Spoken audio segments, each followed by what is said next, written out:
तो इन सारे तमाम मुद्दों पर आज होने वाली है बात, और एक भी क्वेश्चन आपका नहीं छूटेगा एग्जाम में, सारा कुछ एग्जाम ओरिएंटेड है। तो आइए चलिए देखते हैं कि क्या हमें पढ़ने वाले, जो कि आपके एग्जाम के लिए बहुत महत्वपूर्ण भूमिका निभाने वाला है। चलिए, दहेज प्रथा, सबसे पहले हम बात करेंगे दहेज प्रथा आखिर क्या है। तो अगर इसकी परिभाषा की बात करेंगे तो कन्या का विवाह करने के उपलक्ष्य में कन्या पक्ष द्वारा नकद या उपहार, जेवर इत्यादि वर पक्ष को जो दिया जाता है, जिसे दहेज की संज्ञा दी जाती है। इस प्रकार दहेज का अर्थ है वर मूल्य। और जो भी क्लास देख रहा है वो दहेज प्रथा और वर मूल्य को बहुत बेहतर तरीके से समझ रहा है, सारी समस्याओं से अवगत है। हालांकि एक लिखने वाली भाषा अलग है और समझने वाली भाषा अलग है, तो हर कोई समझ रहा है। और विभिन्न विद्वानों द्वारा दहेज की दी गई परिभाषा निम्न प्रकार है। एक चीज़ इसको आप याद रखिए कि 1961 दहेज निषेध अधिनियम आता है, तो उसने क्या किया था, दहेज को परिभाषित किया था। जैसा दहेज के पहले की बात, जब ये 1961 का अधिनियम नहीं आया था तब की बात है कि कन्या का विवाह करने के उपलक्ष्य में कन्या पक्ष द्वारा नकद या उपहार, जेवर इत्यादि वर पक्ष को दिया जाता है, जिसे दहेज की संज्ञा दी जाती है। लेकिन जब आपका दहेज निषेध अधिनियम 1961 आता है, तो उसमें क्या होता है कि जो स्वेच्छा से दी जाती है, जो चीज़ें रैंडम दी जाती हैं शादी में उपहार स्वरूप, वो दहेज नहीं होता है। जो शादी फिक्स होते समय उपहार फिक्स किया जाता है, वो चाहे आपकी ब्रिजा कार हो, चाहे बोलेरो हो, चाहे बुलेट हो, या लाइक बहुत सारी चीज़ें, वो आपकी दहेज होती हैं। तो उन सारे मुद्दों पर अभी बात करेंगे, हालांकि मैंने समझाने के लिए इतना बताया था। आइए देखते हैं आगे। ब्रिटेनिका शब्दकोश के अनुसार दहेज वो संपत्ति है जो एक स्त्री के विवाह के समय अपने साथ लाती है या उसे दी जाती है। ब्रिटेनिका शब्दकोश के अनुसार ये एक शब्दकोश है, ये कोई समाजशास्त्री नहीं है, ये है ब्रिटेनिका शब्दकोश। ठीक है, तो ब्रिटेनिका, अब देखो ब्रिटेन कौन जाएगा, ब्रिटेन वही जाएगा जो जिसकी शादी हुई होगी, दहेज में बहुत सारी संपत्ति मिली होगी और उसको स्त्री अपने विवाह के समय बहुत सारा सामान लाई, वो ब्रिटेन जाएगा क्या, घूमने। तो आप लोग ऐसे लर्न करिए, दहेज वो संपत्ति है जो एक स्त्री विवाह के समय अपने साथ लाती है, उसे दी जाती है। तो आप क्या याद करेंगे, ब्रिटेनिका शब्दकोश के अनुसार कैसे याद करेंगे कि अब जिसकी स्त्री विवाह के समय दहेज के रूप में बहुत सारी संपत्ति लाई होगी, वही जाएगा ब्रिटेन घूमने। अब आपको यहाँ क्या हो गया होगा, लर्न। चलिए आगे देखते हैं। मैक्स रॉडिन के अनुसार ये हैं क्या, समाजशास्त्री। ठीक है, साधारणतः दहेज वो संपत्ति है जो एक पुरुष विवाह के समय अपनी पत्नी या उसके परिवार से प्राप्त करता है। क्या, मैक्स रॉडिन जी हैं, ये कहते हैं साधारणतः, कहते हैं इवेंचुअली दहेज वह संपत्ति है जो एक पुरुष विवाह के समय अपनी पत्नी या उसके परिवार से प्राप्त करता है। तो इसका कहने का मतलब है, हालांकि शब्दों का ही हेर फेर है, बाकी वही है, दहेज जो ससुराल से मिला हुआ, लड़के पक्ष के ससुराल से मिला हुआ है, वही आपका दहेज है, या उसके परिवार से दिया हुआ। अब उसका परिवार तो देता ही है, लेकिन एक शब्दकोश दिया गया है, बनाया गया है। खैर, वेबस्टर शब्दकोश के अनुसार देखेंगे तो दहेज वो धन, वस्तु अथवा संपत्ति है जो एक स्त्री विवाह में पति के लिए लाती है। क्या है, जो पति के लिए लाती है, वेबस्टर यही बेस्ट है। आज के टाइम में देखेंगे, वर्तमान में सबसे बेस्ट वही है जो अपने पति के लिए सामान ले। आप ऐसा को रिलेट करो कि दहेज वही धन है, वस्तु अथवा संपत्ति है जो स्त्री विवाह में अपने पति के लिए लाती है। कौन फैमिली में रहना चाहता है, सब अपने पति के लिए करना चाहती है। ऐसे लर्न करो कि विवाह में ही स्त्री अपने पति के लिए लाती है, तो ये ही सबसे बेस्ट है। तो वेबस्टर शब्द को याद हो गया।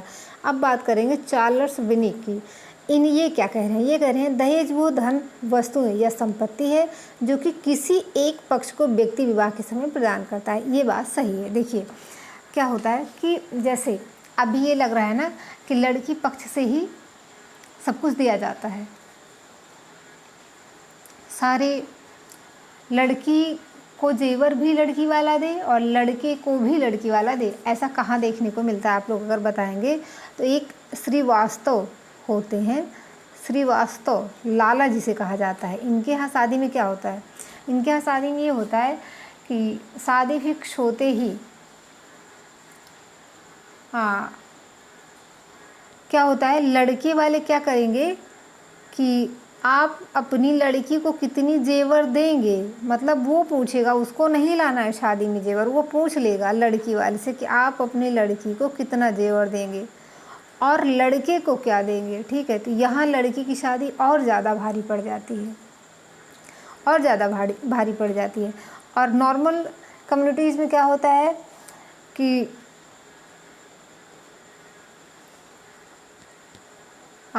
लड़का वाला लड़की को जेवर देता है और लड़की वाले लड़के को देते हैं। जेवर कपड़ा सब कुछ लेके आता है शादी में, फिर लड़की के साथ सारा कुछ चला जाता है, रुकता कुछ नहीं है, लड़की पक्ष में कुछ नहीं लेते, लेकिन जाता है लड़की के लिए आएगा और लड़की की विदाई के साथ साथ सब कुछ जाएगा। तो वो कहते नहीं है कि लड़की की शादी में बहुत लगता है, लेकिन ये है कि सब कुछ वापस आ जाता है, यही रीज़न है जो कहा जाता है। तो सेम है, जैसे कोई जनजाति हो गई, जाति हो गई, तो वहाँ जो है लड़की पक्ष को भी कुछ दिया जाता है। तो वैसे में कहा गया है कि चाहे वो लड़की पक्ष हो चाहे लड़का पक्ष हो, अगर जो लेन देन हुआ शादी के समय तो वो दहेज ही होगा। चलिए, अब दहेज प्रथा के कारण की बात करेंगे। दहेज प्रथा जिस विकृत रूप में आज है, उस रूप में वो हिंदू समाज में कभी नहीं रही। सही बात है, आज जो दहेज प्रथा है वो विकराल रूप धारण कर चुकी है। हर कोई लड़की के जन्म लेते ही बहुत ज़्यादा परेशान हो जाता है कि उसकी शादी के लिए पैसे कहाँ से आएंगे। पहले उसकी शिक्षा व्यवस्था की आर्थिक तंगी आएगी, रहने की तो खैर नहीं, लेकिन पहनने की तंगी ज़रूर आ जाती है। दहेज प्रथा की उत्पत्ति का जो है ये कारण है, और बहुत ज़्यादा एक कहर व्याप गया है। दहेज प्रथा का एक कहर व्याप गया है, कितना कोई ले ले कितना कोई दे ले। अनुलोम विवाह के चलन से उच्च कुलों के लड़कों की मांग बढ़ती गई। क्या हुआ, अनुलोम विवाह के चलन से उच्च कुलों के लड़कों के विवाह की मांग बढ़ती गई। उच्च कुलों के लड़कों के पिता ऐसी स्थिति में बड़ी धनराशि की मांग करने लगे हैं। अब अनुलोम विवाह क्या होता है? अनुलोम विवाह वो होता है, कोई भी लड़की जिसकी शादी अपने से उच्च कुल में होती है वो अनुलोम विवाह होता है। ऐसा कहा जाता है शास्त्रों में और धर्मों में कहा जाता है, धर्म में कहा गया है कि अगर कोई भी पिता अपनी लड़की की शादी अपने से निम्न कुल में करता है तो बहुत ज़्यादा दोषी होता है, बहुत ज़्यादा अपराधी होता है। ऐसा नहीं करना चाहिए, बहुत बड़ा पाप पड़ता है। तो इसलिए इसकी महत्ता बड़ी है और सबकी महत्वाकांक्षा होती है, हर पिता की महत्वाकांक्षा होती है कि वो अपने लड़की की शादी अपने से उच्च कुल में करे।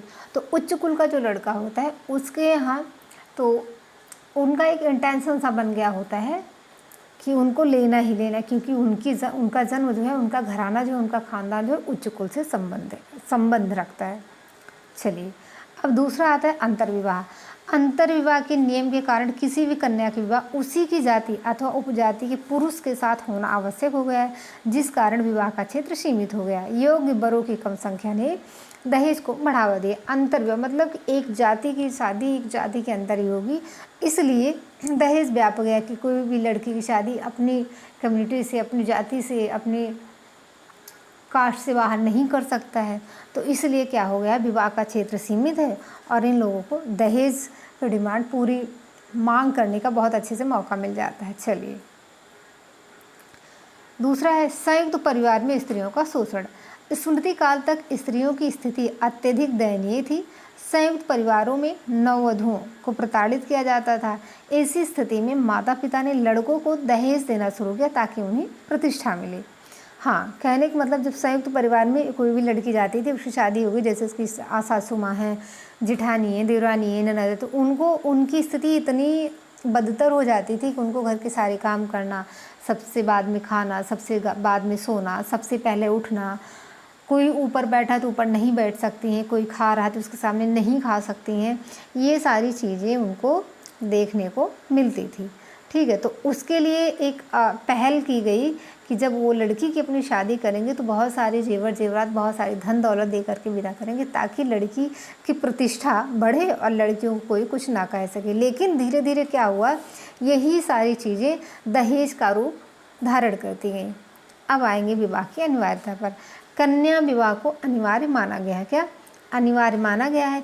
इसलिए उनका विवाह करना जरूरी था। धीरे धीरे योग्य वरों की तलाश में धन का खर्च धन को खर्च किया जाने लगा। चलिए, धन के महत्व में वृद्धि। वर्तमान समय में भौतिकवादी विचारधारा के कारण धन का महत्व बढ़ गया है। इससे दहेज प्रथा और भी सशक्त हो गई है। सही बात है, धन का कितने धन लोलुप धन लालची लोग हो गए हैं, उनको धन ही चाहिए। और खैर ये भी कहा जाता है कि जिसके पास पैसा है वही सब कुछ है। पैसा ही पहचान है, पैसा ही दौलत है, शोहरत है, सब कुछ है, सब कुछ पैसा ही है। तो इसलिए दहेज प्रथा और भी सशक्त हो गई। ना कुछ करनी, कहते नहीं, एक कबीरदास ने कहा था, पंथी करे ना चाकरी, ऐसा ही कुछ कहा था। तो वैसा ही कि कुछ करना धरना नहीं है, केवल ले लेना है फ्री फंड का। तो दहेज में मिला धन बिल्कुल लगता है फ्री का मिल गया तो कुछ भी मांग लो। अब है महंगी शिक्षा प्रणाली। माता पिता अपने बच्चों पर काफ़ी पैसा खर्च करते हैं, फिर माता पिता विवाह द्वारा इसकी क्षतिपूर्ति का प्रयास करते हैं। कहते हैं चलो पढ़ा लिखा देंगे, शादी में कुछ मिल जाएगा, नौकरी हो जाएगी सरकारी। तो इसके लिए भी दहेज प्रथा में ये सारी चीज़ें तब्दील हुई हैं। अब दहेज प्रथा के दोष। पारिवारिक संघर्ष। दहेज प्रथा अनेक पारिवारिक संघर्षों, तनाव को जन्म देती है। दहेज कम मिलने पर नव वर वधू को तरह तरह के कष्ट दिए जाते हैं। उन्हें हर समय दहेज का उलाहना दिया जाता है। इससे नववधुओं में हीनता की भावना का जन्म होता है। ऋणग्रस्तता, आत्महत्या, शिशु हत्या, ये सारी चीज़ें किसका कारण बन रही हैं? दहेज प्रथा बढ़ने से ही ये सारी चीज़ें देखने को मिल रही हैं। मध्यम वर्गीय परिवारों में कन्या के विवाह के लिए दहेज की रकम जुटा पाना कठिन होता है। इसके लिए उन्हें बड़ी मात्रा में ऋण लेना पड़ता है और परिवार ऋणग्रस्त हो जाता है। कभी व्यक्ति निंदा के भय से आत्महत्या कर लेता है, तो कभी कभी कन्या शिशु की भी हत्या की जाती है। हाँ, अगर अभी तक आपने टेलीग्राम चैनल को नहीं ज्वाइन किया तो टेलीग्राम चैनल से जुड़ जाएं और ग्रुप डिस्क्रिप्शन बॉक्स में आपको क्या मिलेगा? टेलीग्राम चैनल का लिंक मिलेगा। अब हम देखेंगे क्या बेमेल विवाह।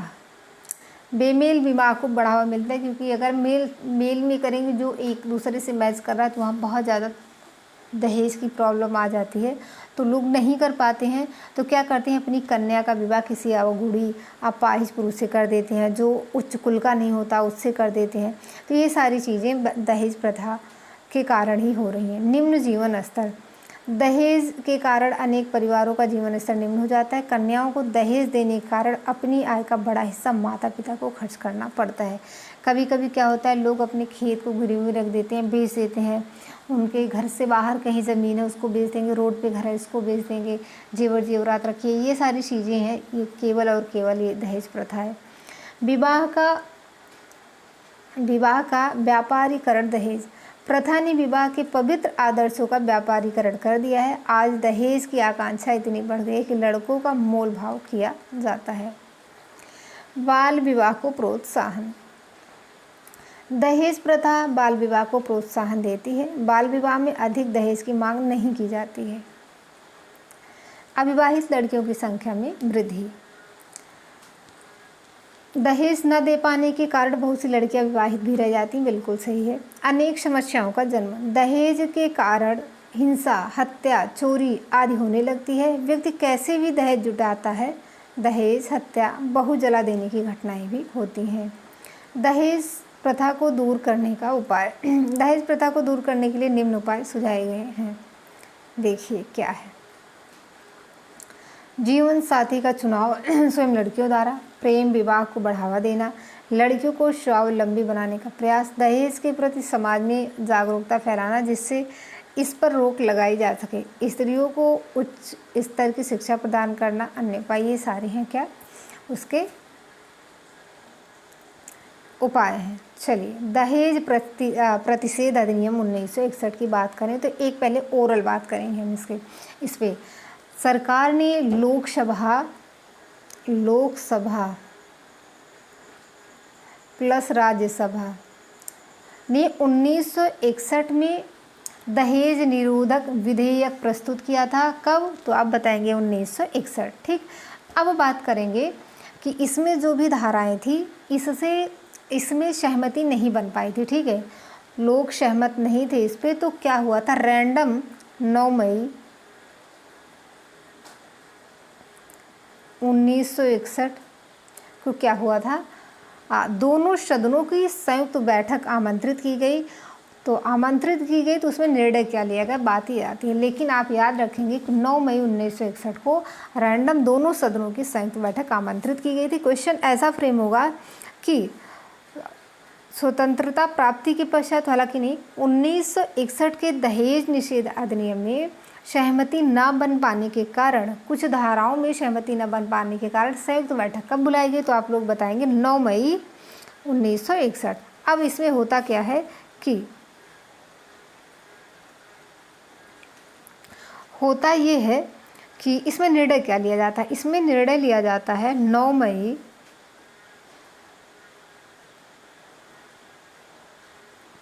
1961 में निर्णय ये लिया जाता है कि विवाह के अवसर पर दिए गए उपहार दहेज नहीं माने जाएंगे। जो रैंडम अपनी स्वेच्छा से दिया जाता है, फिर कोई कोई रिश्तेदार, कोई भी अपना वेल विशर जो होता है, शुभचिंतक, वो लाके कुछ दे जाता है तो वो दहेज नहीं होगा।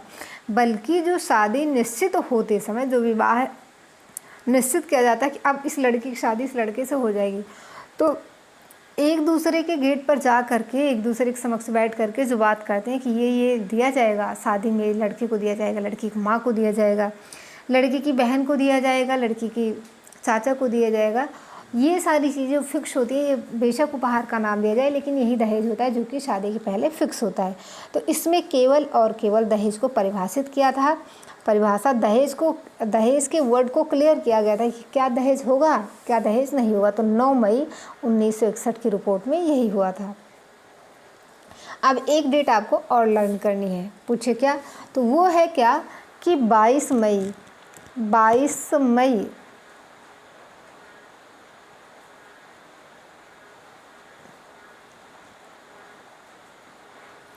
1961 को राष्ट्रपति को क्या मिली, स्वीकृति मिली। 22 मई 1961 को राष्ट्रपति को राष्ट्रपति से इसकी स्वीकृति मिली थी। जब तक राष्ट्रपति से स्वीकृति नहीं मिलती है तब तक कोई भी अधिनियम कानून नहीं बनता है। तब ये 22 मई 1961 को एक कानून बन जाता है और 1 जुलाई 1961 को क्या, 1 जुलाई 1961 को ये पूरे देश में प्रभावी हो जाता है, मतलब लागू हो जाता है। चलिए, ये 3-4 डेटें आपको क्या हो गई, स्पष्ट होंगे। चलिए एक बार देखते हैं इसमें क्या लिखा गया है। 20 मई 1961 को भारत की संसद ने दहेज निरोधक अधिनियम 1961 नामक दहेज पर देने या लेने पर रोक लगाने के लिए अधिनियम बनाया। अधिनियम 1 जुलाई 1961 को लागू हुआ। सही, बिल्कुल सही है, क्योंकि क्या हुआ था, 22 मई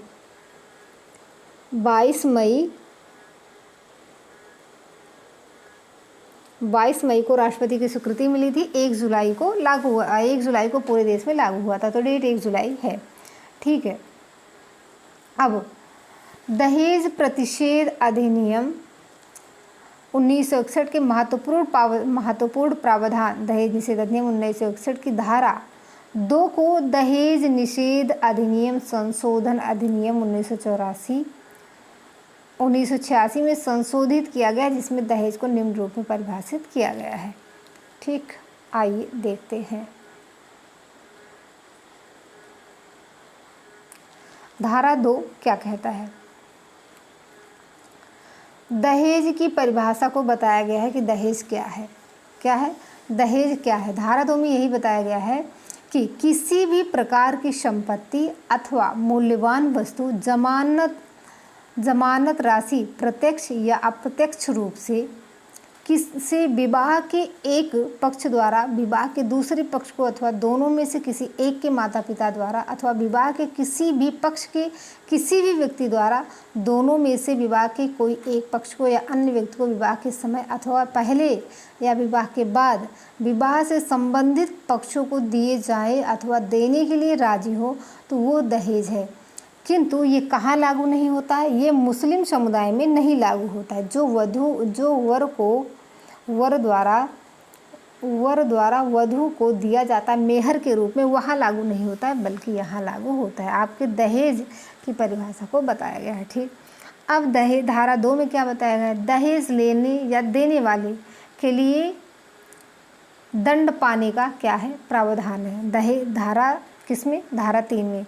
और लेने देने वाले ही नहीं, यहाँ तक ये भी है कि जो इसमें मदद करेगा, जो मददगार होगा, जो मध्यस्थता करेगा या फिर जो लेन देन के में थोड़ी सी हेल्प करेगा, उसको भी दंडनीय अपराध है। उसके लिए भी कम से कम 5 वर्ष का कारावास एवं 15,000 तक का जुर्माना लगाया जाएगा उस पर।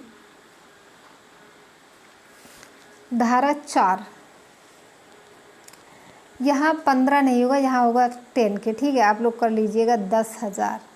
10,000 नहीं होगा, यहाँ 5,000 होगा। 5,000, 5 यहाँ होता है, 10 होता है, फिर 15 होता है।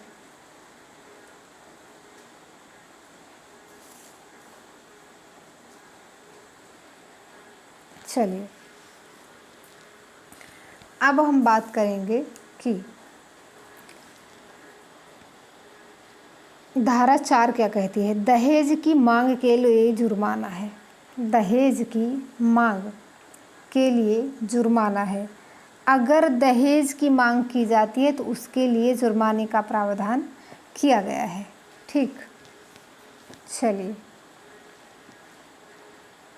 अभी है आपकी क्या, धारा 5।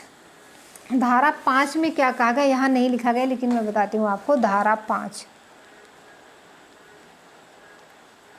5 में क्या कहा गया है। धारा 5 में कहा गया है कि दहेज के लेन देन से संबंधित किसी भी प्रकार के समझौते को गैर कानूनी माना गया है। गैर कानूनी कहने का मतलब दहेज लिया या दिया गया हो, उसके बीच में कोई समझौता किया जाता है तो वो गैर कानूनी होगा, जिसके लिए सज़ा का प्रावधान है।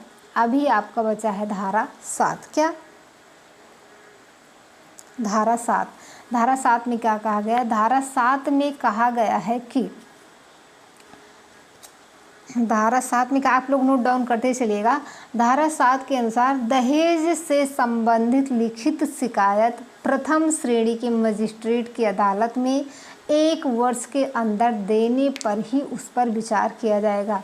अगर आप दहेज प्रथा लगा रहे हैं तो शादी के 1 साल के अंदर ही प्रथम श्रेणी की मजिस्ट्रेट की अदालत में आपको ये दाखिल करना होगा, ये फाइल करना होगा कि आपकी लड़की, आपकी बहन, आपकी बेटी, आपकी हितैषिक, आपकी वेलविशर जो है वो दहेज प्रथा से पीड़ित है और इसको आप वहाँ फाइल करेंगे तभी माना जाएगा। इसके बाद आप अगर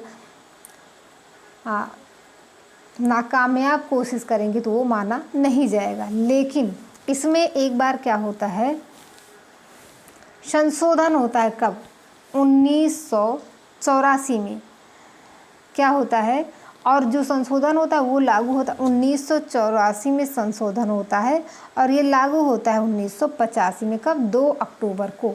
2 अक्टूबर 1985 को लागू होता है। इसमें क्या होता है, संशोधन की राशि को 5 से 10 किया जाता है। 5 से 10 कर दिया जाता है, 5,000 से 10 कर दिया जाता है और सज़ा की अवधि 2 वर्ष कर दी जाती है। सज़ा की अवधि 2 वर्ष कर दी जाती है, ठीक। उसके बाद क्या होता है, 1986 में फिर से संशोधन होता है। उसमें क्या होता है, उसमें कहा जाता है कि जुर्माने की राशि 10 से 15,000 कर दी जाती है। क्या कर दी जाती है, 15,000 कर दी जाती है और सज़ा की अवधि 5 वर्ष कर दी जाती है। अगर पीड़िता की दहेज के संबंध में मृत्यु हो जाती है तो आईपीसी में इसे अपराध माना गया है और आईपीसी इंडियन पीनल कोड में इसे शामिल किया गया है धारा 7 में। धारा 7 में नहीं, सॉरी, 1986 में संशोधन के तहत इसे जोड़ा गया। भारतीय आईपीसी में 1986 के संशोधन के बाद ही इसे जोड़ा गया। दहेज मृत्यु हो जाती है तो, और अपराध के लिए 7 वर्ष की सज़ा या फिर आजीवन कारावास भी हो सकता है। संशोधन कितनी बार हुआ है आपका? संशोधन कितनी बार हुआ है? संशोधन आपका 2 बार हुआ है, 1984, 1986। क्या? 1984, 1986। और एक आपकी एक डेट और 2 जुलाई को, 1 जुलाई, 2 जुलाई को नहीं, 1 जुलाई को ये इसे पूरे देश में लागू किया जाता है 1961 में। 1 जुलाई 1961 को लागू किया जाता है। 22 मई 1961 को राष्ट्रपति की स्वीकृति मिलती है। 1 जुलाई 1961 को लागू कर दिया जाता है। और आई होप सो आपको वीडियोस पसंद आई होंगी। अगर वीडियो पसंद आई हो तो वीडियो को लाइक करें, शेयर करें। अगर चैनल पे न्यू है तो चैनल को सब्सक्राइब करें। हाँ, धारा 3 की बात करेंगे तो इसमें अलग अलग केस में आपको अलग अलग चीज़ें मिलेंगी। अगर संशोधन की पहले की बात होगी तो 5 के, अगर 84 की बात होगी तो 10 के, जो 84 में संशोधन होता है 1984 में। लेकिन 1986 की बात आ जाएगी तो ये हो जाएगा क्या? 15,000। ठीक है, नहीं तो आप लोग यहाँ कंफ्यूज हो जाओ। चलिए, आज के लिए बस इतना ही। धन्यवाद, आभार आपका।